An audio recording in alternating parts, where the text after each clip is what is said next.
दिल्ली में नए संसद भवन को लेकर जिस तरह से तैयारियां चल रही थी, उस बीच में अशोक स्तंभ अब वहां पर उसका अनावरण हो चुका है। प्रधानमंत्री नरेंद्र मोदी, लोकसभा अध्यक्ष ओम बिरला वहां पर मौजूद रहे। खास बात यह है कि इसका जुड़ाव राजस्थान से है। राजस्थान के शिल्पकार और हनुमानगढ़ नौहर के मूल रूप से निवासी लक्ष्मण व्यास ने इसका निर्माण किया। करीब 5 महीने का वक्त वो कह रहे हैं कि इस दौरान लगा। और इसके बाद खासतौर पर प्रधानमंत्री नरेंद्र मोदी ने भी इस अशोक स्तंभ के निर्माण से जुड़ी जानकारी उनसे हासिल की। हमारे साथ खुद लक्ष्मण व्यास जी हैं।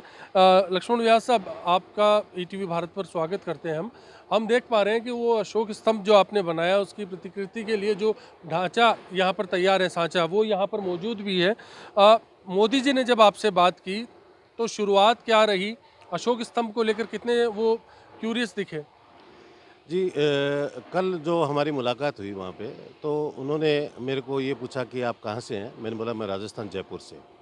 तो उन्होंने मुझे बोला आपने बहुत अच्छा बनाया है और आपको बहुत-बहुत बधाई। वो इतना ज़्यादा जब उनके आपने भी देखा होगा, पूरे भारत ने भी देखा है, जब उन्होंने अनावरण किया तो वो खुद भी बहुत उनका जो उनकी ब ब ये अपनी बॉडी लैंग्वेज थी, वो बहुत ही अच्छी थी। उत्साहित नजर आ रहे थे उत्साहित वो। नज़र आ रहे थे वो। जी। अब आपने बताया कि करीब 5 महीने का वक्त लगा, लेकिन कितने लोगों की मेहनत इसमें थी? किस तरह का आकार प्रकार इस पर दिया गया? जो डिज़ाइन है वो कहाँ से लिया गया? क्या उसके पीछे सोच रखी गई? ये मूलतः सारनाथ से डिज़ाइन लिया गया है और टाटा प्रोजेक्ट जो कंपनी है, उनका ये डिज़ाइन है। ये जो डिज़ाइन मुझे मॉडल दिया गया, ये टाटा कंपनी द्वारा दिया गया था। मेरे यहाँ पे इटालियन लोस्ट वैक्स प्रोसेस से कास्टिंग की गई कांस्य प्रतिमाएँ और इसकी जो मूलतः इसकी जो खासियत है वो ये है कि ये 90% कॉपर और 10% अपने टिन से बना हुआ है। इसमें कभी जंग लगने का या किसी प्रकार का कोई भी शिकायत नहीं रहेगी इसमें कभी भी। जी। कितना क्योंकि वक्त तो 5 महीने का लगा, लेकिन कितने टुकड़ों में इसको आपने दिल्ली पहुँचाया? कैसे असेंबल किया गया? क्योंकि एक विशाल प्रतिकृति अब नज़र आ रही हो। ये 21 फीट इसकी हाइट है और 9 टन और 620 किलो इसका वज़न है और ये करीब 150 टुकड़ों में ये हमने इसको बनाया और वहाँ पे अब अपने पार्लियामेंट की छत पे जाके और करीब 2 महीने वहाँ भी लगे हमें, जो इसकी पूरी जुड़ाई की, जो हमने गैस वेल्डिंग से और ऑर्गन जो तकनीक है उससे भी वेल्डिंग की हमने इसमें। जी। एक चैलेंज जब काम टाटा कंपनी ने आपको सौंपा तो आपको लगा कि चुनौती है, पूरा देश आपका काम इस बार देखने वाला है, वो चुनौती रही तो क्या उसको लेकर कुछ परेशानियां रही? और जब ये वक्त था, इसमें कितने साथी आपके साथ जुटे, वो भी जानना चाहेंगे। जी, एक चैलेंज तो था ही क्योंकि भारत की संसद पे ये जो प्रतिमा लगनी थी, तो अपने आप के अंदर अशोक चिन्ह तो राष्ट्रीय चिन्ह है, तो ये अपने आप के अंदर एक ज़िम्मेदारी ज़्यादा बढ़ जाती है। और हमारा जो टीम है पूरी करीब अपने 40 लोगों की टीम है, उसके बाद में दिल्ली से भी जो मौसमा रज़वी जी हैं, वो हमारे पूरा उनका साथ रहा, है ना? और जो टाटा के कंपनी के जो भी लोग थे, वो थे साथ में। तो पूरा सब लोगों की एक टीम थी पूरा वर्क था।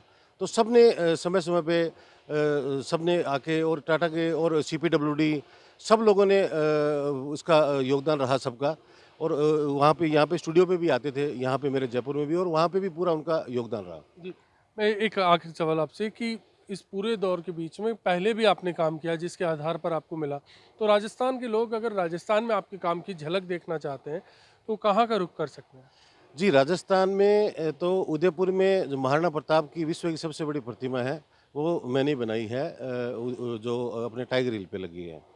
उसके अलावा हल्दी घाटी है, अजमेर में सुभाष चंद्र बोस हैं, गोगामेडी में गोगा जी महाराज हैं और भरतपुर के अंदर राणा सांगा है। तो पूरे देश के अंदर करीब मैं 300 प्रतिमाएँ अभी तक लगा चुका हूँ और दिल्ली एयरपोर्ट जो T3 है, उसपे जो हाथी लगे हैं, वो मेरे द्वारा ही बनाए गए हैं। तो निश्चित तौर पर आप समझ सकते हैं कि देश में या राजस्थान में कहीं घूमने जाएंगे तो आपको जो लक्ष्मण जी हैं, इनकी कला के अक्स देखने को मिल जाएंगे। इस पूरे काम में लक्ष्मण जी के पुत्र हैं, उन्होंने बराबर का सहयोग दिया। पूरी 40 लोगों की टीम में वो भी शामिल थे और फिलहाल वे भी अपने पिता की तर्ज पर मूर्ति कला का कोर्स कर रहे हैं। क्या नाम है सर आपका? और किस तरह से गौतम व्यास जी आपने इस पूरा जो काम रहा, इसमें पिता का साथ दिया? पिताजी के लिए क्या चुनौतियाँ थी? देर से आना, जल्दी घर से निकल जाना, क्या शेड्यूल रहा उन 5 महीनों का जब वो टास्क इनके पास था? जी ये समय हमारे लिए बहुत ये महत्वपूर्ण रहा। हमने दिन रात मतलब एक करके इस काम को कंप्लीट किया और जैसा आपने कहा कि लेट वगैरह तो भी हुए, बट काम सबसे पहले है। तो इसी कारण हमने इसको कंप्लीट किया। कुछ ऐसा रहा कि जो इस दौरान मिस करना पड़ा, इस मूर्ति को वक्त पर तैयार किया जाए या तय मियाद से पहले तैयार किया जाए? मिस तो नहीं हुआ, वैसे मतलब लगभग कंप्लीट हुआ और हमने इसको कंप्लीट किया। पर्सनल कोई इवेंट ऐसा आपका जो? जी पर्सनल तो पढ़ाई थोड़ी मिस हुई और घर में मतलब फंक्शन वगैरह मिस हुए। जी। तो आप देख सकते हैं कि जो तस्वीर है वो फिलहाल जो कलाकृति है वो नए संसद भवन पर आपको देखने को मिलेगी, लेकिन उसके कारीगर जयपुर में मौजूद हैं जिनसे हमने बात की और किस तरह से उनका काम रहा, किस तरह से उनके लिए चुनौतियां रही, ये सारी बातें यहाँ पर साफ तौर पर आपके साथ साझा की। सहयोगी शिवराज के साथ जयपुर से अश्विनी, विजय प्रकाश पारिक, ईटीवी भारत।